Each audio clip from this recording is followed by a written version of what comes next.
तीस्ता सेतलवाड़ ने जानबूझकर अंग्रेजी भाषा में सरकार विरोधी एफिडेविट्स बनवाए ताकि राहत कैंपों में मौजूद पीड़ित उसे समझ ना पाए, पढ़ ना पाए। तीस्ता सेतलवाड़ और बाकी आरोपी एक बहुत बड़ी साजिश का हिस्सा हैं और उन्होंने सबूतों, एफिडेविट और बयानों से छेड़छाड़ की है। वो राज्यसभा सदस्य बनना चाहती थी, उन्होंने इससे पैसा भी कमाया और तीस्ता ने सरकार के खिलाफ झूठे गवाह तैयार किए। ये 3 पीज कौन से हैं? पहला है पैसा, दूसरा है पुरस्कार और तीसरा है प्रभाव। ये तीनों चीजें मिलती हैं।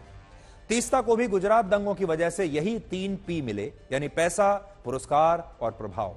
गुजरात एसआईटी के मुताबिक कांग्रेस के नेता अहमद पटेल ने तत्कालीन मोदी सरकार के खिलाफ अभियान चलाने के लिए पहले तीस्ता सेतलवाड़ को 5 लाख रुपए दिए और फिर बाद में 25 लाख रुपए दिए, यानी कुल मिलाकर 30 लाख रुपए तीस्ता सेतलवाड़ को कांग्रेस पार्टी से ही मिल गए। आगे भी मिले होंगे, लेकिन अभी उसके बारे में हमारे पास कोई सबूत नहीं है। बीजेपी का आरोप है कि अहमद पटेल ने यह सारा पैसा सोनिया गांधी के कहने पर दिया था, क्योंकि वो उस समय सोनिया गांधी के राजनीतिक सलाहकार थे। इसके बाद तीस्ता सेतलवाड़ को मुआवजे के तौर पर पद्मश्री से भी सम्मानित कर दिया गया। यह उनका दूसरा पी था, यानी पुरस्कार। तो पहला पी आपने देख लिया पैसा, दूसरा पी है पुरस्कार। इसके बाद तीस्ता सेतलवाड़ को विदेशों में सम्मानित किया गया। बड़ी बड़ी पत्रिकाओं के कवर पेज पर उनकी फोटो छपने लगी। तीस्ता सेतलवाड़ को बड़े बड़े संस्थाओं में लेक्चर्स देने के लिए बुलाया जाने लगा और वो रातों रात एक सुपरस्टार सामाजिक कार्यकर्ता बन गई। उन्हें मानव अधिकारों का चैंपियन कहा जाने लगा। यह था तीसरा पुरस्कार, यानी प्रभाव। वैसे इस वर्ष 12वीं कक्षा की परीक्षा में 94% से ज्यादा छात्राएं पास हुई हैं और 91% से ज्यादा छात्र पास हुए हैं। इसी तरह 10वीं की परीक्षा में शामिल होने वालों में से 95% छात्राएं और करीब 94% छात्र पास हो गए हैं। पूरे देश में सीबीएसई के 10वीं के नतीजों के विश्लेषण से यह पता चलता है कि सबसे अच्छा प्रदर्शन त्रिवेंद्रम क्षेत्र के छात्रों ने किया है। इसके बाद बेंगलुरु रीजन का सबसे अच्छा प्रदर्शन रहा है। तीसरे नंबर पर चेन्नई के स्टूडेंट्स रहे हैं और चौथे नंबर पर अजमेर ने अच्छा प्रदर्शन किया है और 5वें नंबर पर पटना क्षेत्र का रिजल्ट सबसे अच्छा रहा है।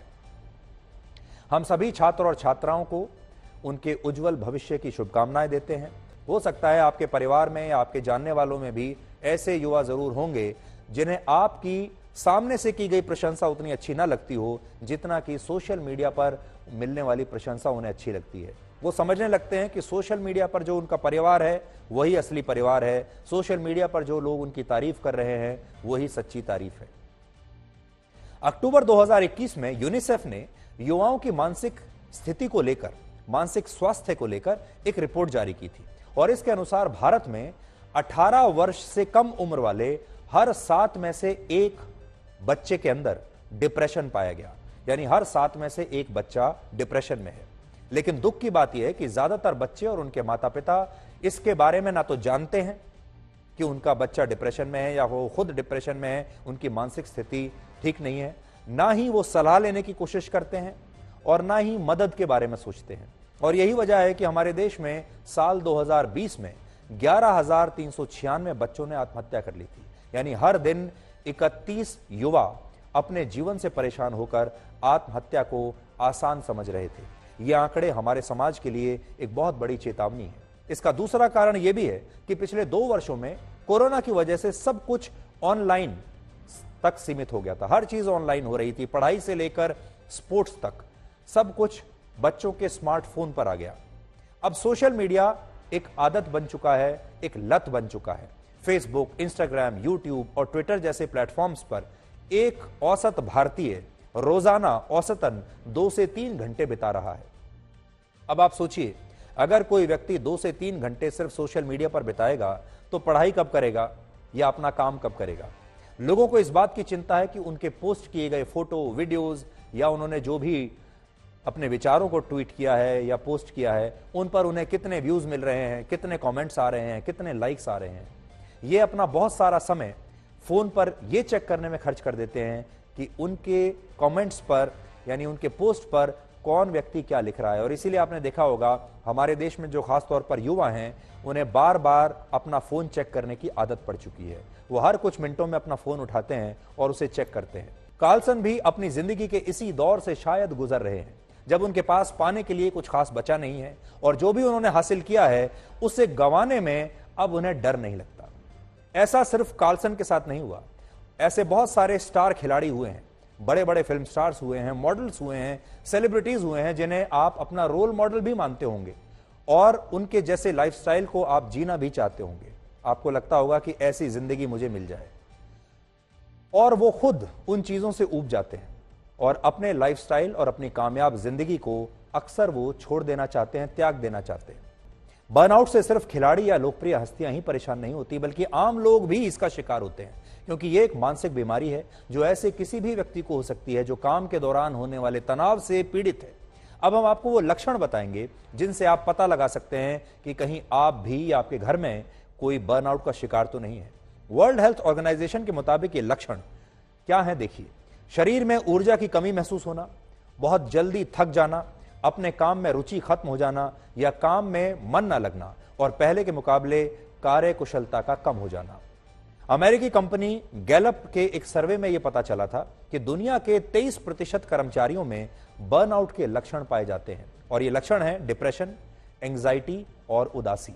लेकिन शतरंज चैंपियन कार्लसन की तरह आम आदमी के पास यह विकल्प नहीं होता कि वो काम से छुट्टी ले ले या अपनी उपलब्धियों को त्याग दे और जैसा उसका मन चाहे वैसा कर सके। दुनिया में करोड़ों लोग ऐसे हैं जो बर्नआउट का शिकार हैं, लेकिन वो मन मानकर भी अपना काम लगातार करते रहते हैं जिसे वो करना नहीं चाहते। इसलिए हमारी आपको ये सलाह है कि आप अपने मन पर महत्वाकांक्षाओं का भार कम रखें और लोगों की उम्मीदों पर खरा उतरने की टेंशन को अपने दिमाग पर हावी ना होने दें। कंजर्वेटिव पार्टी के सांसदों की 5वें राउंड की वोटिंग में 3 उम्मीदवारों के बीच मुकाबला था और इसमें भी ऋषि सुनक को सबसे ज्यादा 137 सांसदों के वोट मिले हैं, जबकि विदेश मंत्री लिज ट्रस को 113 और इंटरनेशनल ट्रेड मिनिस्टर पेनी मोर्डांट को सबसे कम 105 सांसदों के वोट मिले हैं।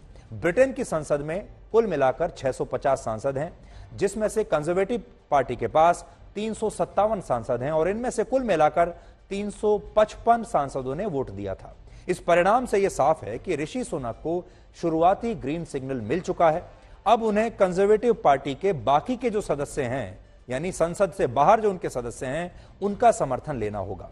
पार्टी के करीब 2 लाख सदस्य पोस्टल बैलेट के जरिए वोटिंग करेंगे। इसके बाद ही यह तय होगा कि ब्रिटेन का अगला प्रधानमंत्री कौन बनेगा। ऋषि सुनक सिर्फ 42 वर्ष के हैं और वो वर्ष 2015 में पहली बार यॉर्कशायर के रिचमंड से कंजर्वेटिव पार्टी के सांसद चुने गए थे। तब उनकी उम्र सिर्फ 35 साल थी। यह वो समय था जब ब्रिटेन में यूरोपियन यूनियन से बाहर निकलने के लिए ब्रेक्सिट नाम का एक अभियान चल रहा था और इस अभियान में ऋषि सुनक ने बोरिस जॉनसन का समर्थन किया था और यहीं से ऋषि बोरिस जॉनसन के नजरों में आ गए और इसके बाद 2019 में वो फिर से सांसद चुने गए और इस बार जब बोरिस जॉनसन प्रधानमंत्री बने तो उन्होंने ऋषि को अपने कैबिनेट में, अपने मंत्रिमंडल में वित्त मंत्री यानी फाइनेंस मिनिस्टर बना दिया।